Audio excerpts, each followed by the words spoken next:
Big. Diba, may mga nagja-jogging ngayon, no?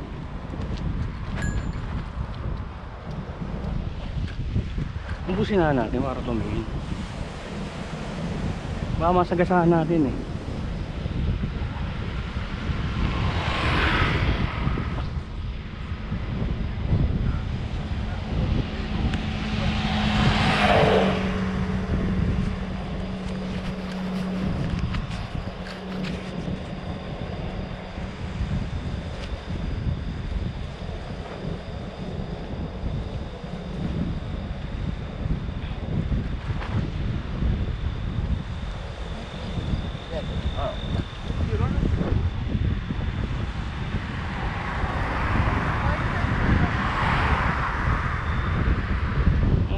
Kaya kong bigyan to eh.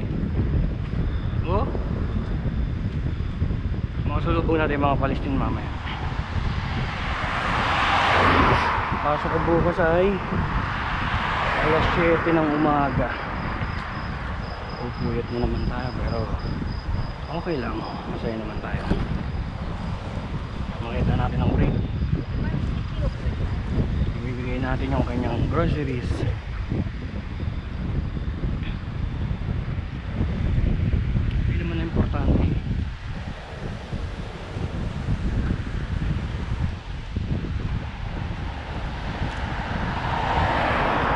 Ay, nakakainis. Wala yung ano ko, wala yung live ko. Taga tuloy ako dito.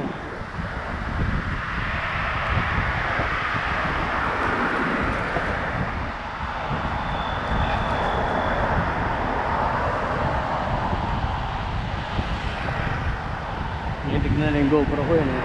Nalagay sa ulo ko yun. Parang kabike lang, mayroon naka GoPro eh. Ayos na yun. Dashcam to eh, kung mabangga nyo ako. Di ba, may prueba ako.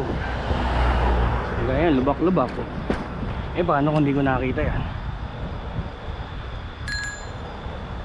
Di ba madilim?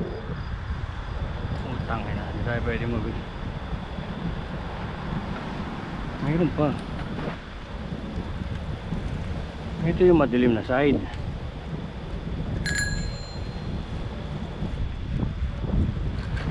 Kita nyo? Dito daw may nagpapakita. Diyos ko, magpakita ka. Hindi na ako naniniwala sa multo. Mas natatakot pa ako mawala yung taong mahal ko.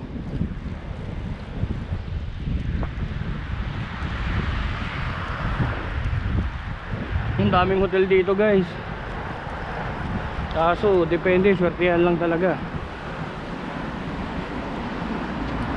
May European country. Yeah.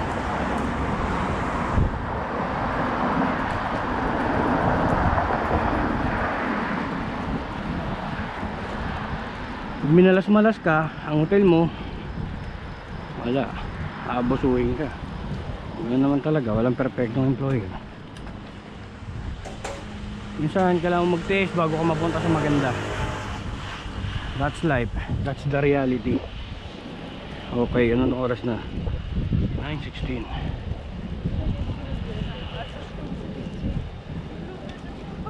Oh, 12 minutes na tayo nagda-drive. Bilis lang pala eh.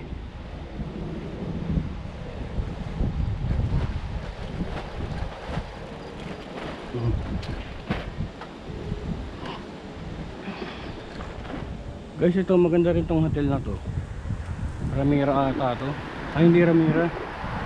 Hindi natin.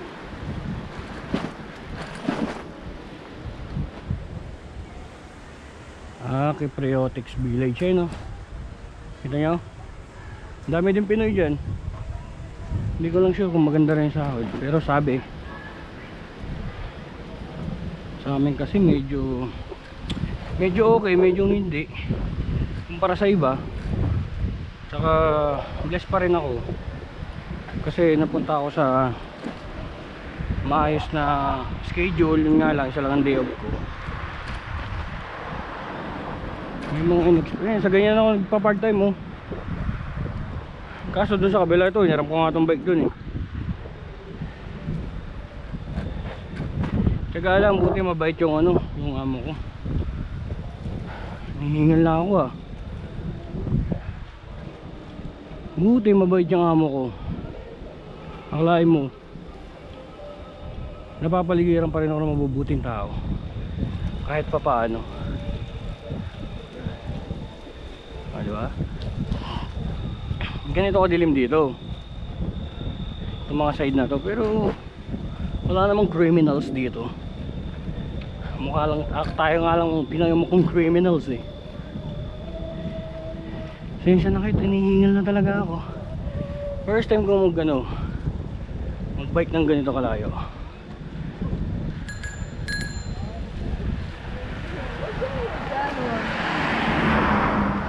Ito maganda rin dito, marami rin Pinoy.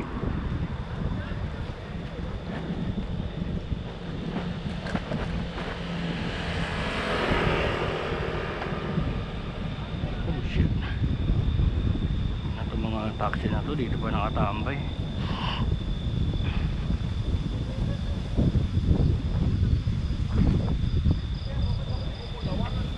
Pag pumunta kayo dito, na single kayo, makakuha kayo dito. Pero kasi ako wala na tayong balak sa ganyan eh. Feeling ko nga napag-iiwanan na ako eh. Kaya yun, lumalaban na lang ako ng patas. Tsaka mas pinahalagaan ko yung taong meron ako. Tsaka ano yung mga bagay na meron ako. Nakakatawa rin. Sana ma-appreciate.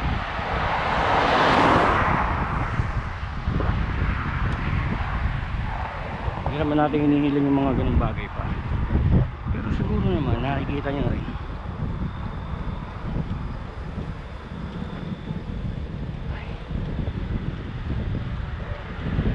Nahihingkit ako minsan sa ibang tao. Eh kaso wala tayong magagawa. That's life. Kailangan mo lang magsikap. Umaban na wala ka na yung tapakan tao. Marami yung ibang tao kung tingin sa'yo, gusto. Hindi natin para problemahin pa yan. Kasi may mga kinakaharap ka pang problema. Tulad ko, marami akong problema pero tinitiis ko lang. Ito, ina-enjoy yung sarili. Tapos ayun, yung mga taong nandito pa sa tabi ko, habang hanggat kaya ko pa, ginagawa ko lagi ng paraan yan.